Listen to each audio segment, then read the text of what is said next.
উন্মাদনা লেখিকা কায়নাত খান কবিতা পর্ব ১৯-এর শেষাংশ। ধর্ষণ কি হয়েছিল? ব্যাগের স্ট্র্যাপটি আরো শক্ত করে চেপে ধরে মাথা নাড়ালো আনন্দী। আঙুলের গিঁটগুলো সাদা হয়ে উঠেছে, বুকের ভেতরটা কেমন ধুকপুক ধুকপুক করছে অস্বাভাবিক দ্রুত। জীবনে দ্বিতীয়বার পুলিশের সামনে বসে আছে সে। প্রথমবারটা ছিল ২০২২ সালে, যেদিন ডক্টর অভি ফার্সিকে পুলিশের গাড়িতে তুলে নিয়ে যাওয়া হয়েছিল। সেই রাতটার কথা মনে পড়তেই বুকের ভেতর হালকা মোচড় দিয়ে উঠল আনন্দীর। হাসপাতালের করিডোর, সাদা আলো, মানুষের ফিসফাস আর অভির শেষবার পেছনে ফিরে তাকানো, সবকিছু এখনো দুঃস্বপ্নের মতো তাড়া করে বেড়ায় তাকে। তবে আজকের পরিস্থিতি আলাদা। আজ অভি নেই, আজ সে একাই।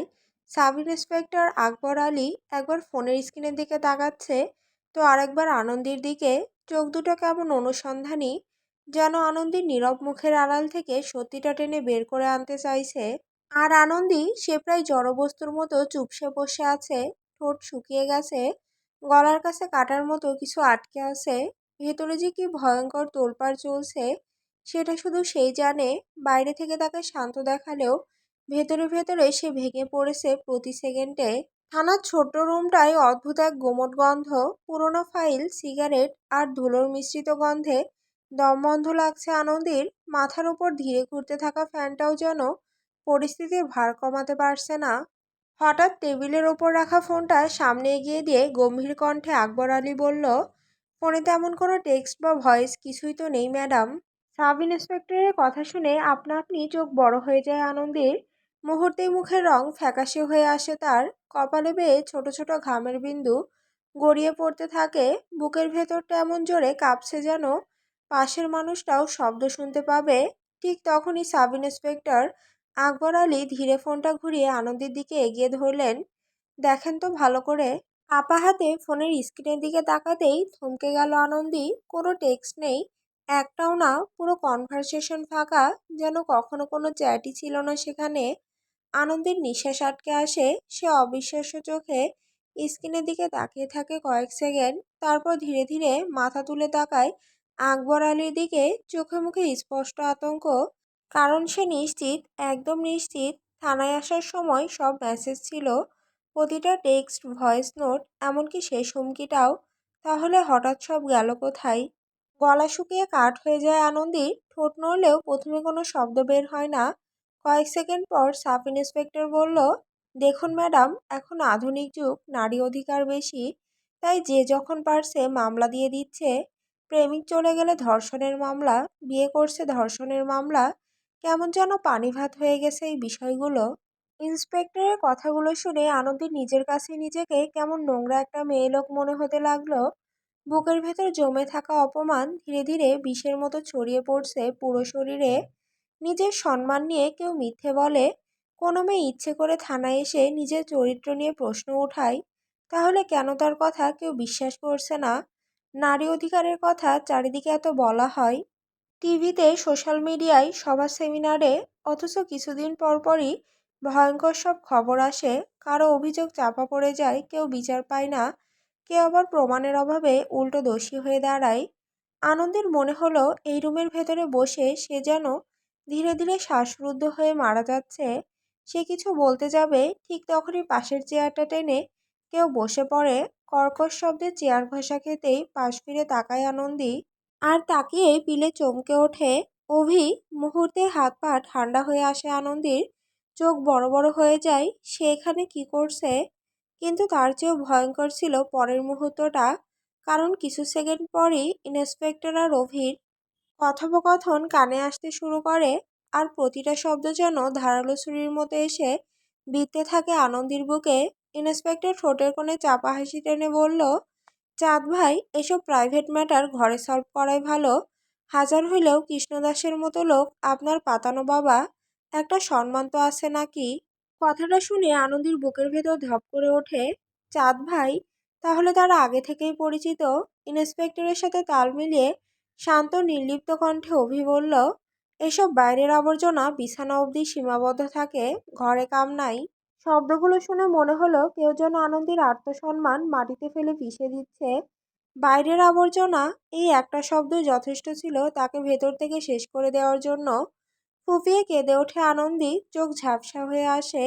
এই মুহূর্তে মনে হচ্ছে পৃথিবীর সব দরজা তার জন্য বন্ধ হয়ে গেছে।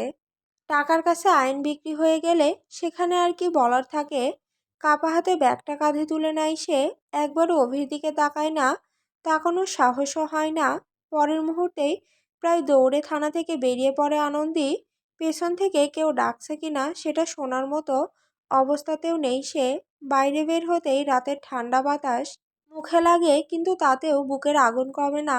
শুধু একটা কথাই বারবার কানে বাজতে থাকে, বাইরের আবর্জনা। কিছু দূরে দ্রুতগতিতে একটা গাড়ি আসতে থেকে থমকে দাঁড়ায় আনন্দী, চোখ দুটো কান্নায় ঝাপসা। বুকের ভেতর জমে থাকা ব্যথাগুলো যেন আর সহ্য হচ্ছে না তার। এভাবে আর কত অপমান, ভয়, বিশ্বাসঘাতকতা। মনের ভেতর হঠাৎ এক অদ্ভুত শূন্যতা নেমে আসে, যেন সব অনুভূতি নিঃশেষ হয়ে গেছে। দূর থেকে আসা গাড়িটার হেডলাইট চোখে পড়তেই ধীরে ধীরে রাস্তার মাঝখানে গিয়ে দাঁড়িয়ে পড়ে আনন্দী। তারপর তীব্র ব্রেকের শব্দ, মানুষের চিৎকার, আর সবকিছু অন্ধকার। দুপুর গড়িয়ে বিকেল প্রায়। হাসপাতালের কেবিনে হালকা স্যালাইনের গন্ধ ছড়িয়ে আছে। জানালার ফাঁক দিয়ে আসা কমলা আলো বিছানার সাদা চাদরে পড়ে এক ধরনের নিস্তব্ধতা তৈরি করেছে। হাতে স্যালাইন চলছে আনন্দীর। কপালের এক পাশে ছোট ব্যান্ডেজ, বেশ কিছুটা রক্ত গিয়েছিল, তবে ভাগ্য ভালো, বড় কোনো ক্ষতি হয়নি। বেডের পাশে বসে ঘড়ির দিকে তাকায় ইন্সপেক্টর রেহমান। কয়েক মিনিট পর পর ফোন স্কল করছে সে, কিন্তু একই জায়গায় এতক্ষণ বসে থাকা তার স্বভাবে নেই। ধৈর্য জিনিসটার সাথে তার সম্পর্ক বরাবরই খারাপ। ইন্সপেক্টর রেহমান, বয়স 26, সৎ, বদরাগী এবং ভয়ঙ্কর জেদি একজন অফিসার। মোটামুটি ভালো পজিশনে আছে সে, তবে চাকরির এই অল্প সময়ে 14টা জেলায় বদলি খেয়ে ফেলেছে। কারণ একটাই, যেখানেই যায় সেখানকার পচে যাওয়া সিস্টেম আগুন লাগিয়ে আসে। কয়েক মাস আগে রাজশাহীর বড় একটা নারী পাচারকারী চক্র ধরার জন্য পুরস্কার পেয়েছে সে। অপরাধীদের প্রতি তার কোনো সহানুভূতি নেই, তার মাথায় সবসময় একটাই কথা ঘোরে, অপরাধীকে ধরো, থানায় ভরো। তার রাগটাই যেন তার সবচেয়ে ভয়ঙ্কর অস্ত্র। উচ্চতায় 5 ফুট 9 ইঞ্চি হলেও মেজাজের উচ্চতা যেন লাখ ফুট। তবে ইদানিং তার মাথা সবচেয়ে বেশি গরম করে রেখেছে পুরান ঢাকার একটা অদৃশ্য সিন্ডিকেট। যতবারই রেড দিয়েছে ততবারই খালি হাতে ফিরতে হয়েছে, যেন কেউ আগে ভাগে খবর পেয়ে যায়। আর তার টার্গেট লিস্টের 1 নম্বরে আছে দুটো নাম, অভিজাত আর আলফা ব্রো ওরফে জুলফিকার। দুজনই ভয়ঙ্কর ধূর্ত। উপরমহলের হাত আছে তাদের মাথার উপর, প্রমাণ ছাড়া তাদের ছোঁয়াও যায় না। এই একটা ব্যর্থতাই রেহমানের মাথা ঠান্ডা হতে দেয় না। ধৈর্যের যখন প্রায় শেষ সীমায় পৌঁছে গেছে সে, ঠিক তখনই বেডে শুয়ে থাকা আনন্দী ধীরে ধীরে চোখ খোলে। কিছু সেকেন্ড ঝাপসা দৃষ্টিতে সিলিংয়ের দিকে তাকিয়ে থাকে সে। তারপর কষ্ট করে মাথা ঘোরাতেই চোখ পড়ে রেহমানের ওপর। দুজনের চোখাচোখি হতেই রেহমান চেয়ার থেকে সোজা হয়ে বসে। তারপর ঠান্ডা গলায় বলে উঠল, এত কম বয়সে কেউ মরতে চায় স্টুপিড? বয়স কত তোমার? অপরিচিত লোকের থেকে এমন কর্কশ গলা শুনে চোখে পানি চলে আসে আনন্দীর। এভাবে কেউ বকে? আনন্দীকে ভয় পেতে দেখে নিজের রাগ কন্ট্রোল করে রেহমান বলল, ওকে, কুল ডাউন। বাড়ি কোথায়? জনপূর্ণ রাস্তায় পুলিশের গাড়িতে বসে বাড়ি ফিরছিল আনন্দী। শহরের ব্যস্ততা তখনও থামেনি, হর্নের শব্দ, মানুষের কোলাহল, ফুটপাতে ছুটে থাকা অচেনা মুখগুলো, সব যেন ঝাপসা লাগছিল তার কাছে। গাড়ির জানালার পাশে মাথা ঠেকিয়ে নিশ্চুপ হয়ে বসেছিল সে। চোখ দুটো লালচে, ক্লান্ত। মনে হচ্ছিল আজকের দিনটা তাকে কয়েক বছর বুড়িয়ে দিয়েছে। বাড়ি থেকে একটু দূরে আসতেই হঠাৎ নিচু স্বরে বলে ওঠে আনন্দী, গাড়িটা এখানে থামান, আমি চলে যেতে পারবো। স্টিয়ারিংয়ে থাকা ইন্সপেক্টর রেহমান একবার তার দিকে তাকায়। চোখে বিরক্তি থাকলেও কোথায় যেন অদ্ভুত এক চিন্তা লুকিয়েছিল। কয়েক সেকেন্ড চুপ থেকে শুধু ছোট্ট করে বলে, হুম। গাড়ি থামাতেই দরজা খুলে ধীরে ধীরে নেমে আসে আনন্দী। শরীরটা এখনো দুর্বল, হাতে ব্যান্ডেজ, হাঁটার ভঙ্গিতেও ক্লান্তি স্পষ্ট। তবু নিজেকে শক্ত রাখার বৃথা চেষ্টা করছে সে। দরজা বন্ধ করে একবার পিছনে তাকায় আনন্দী। রেহমান তখনও গাড়ির ভেতর বসে তার দিকে তাকিয়ে। সেই দৃষ্টিতে রাগ আছে, বিরক্তি আছে, আবার অদ্ভুত এক স্বস্তিও আছে। মেয়েটা অন্তত বেঁচে আছে। আনন্দী আর কিছু না বলে হাঁটা শুরু করে। রাস্তার বাতির হলুদ আলো তার ছায়াটাকে লম্বা করে ফেলেছে। কিছুক্ষণ তার চলে যাওয়ার দিকে তাকিয়ে থাকে রেহমান। তারপর সিটে হেলান দিয়ে নিচু গলায় বিরক্ত স্বরে বলে ওঠে, স্টুপিড।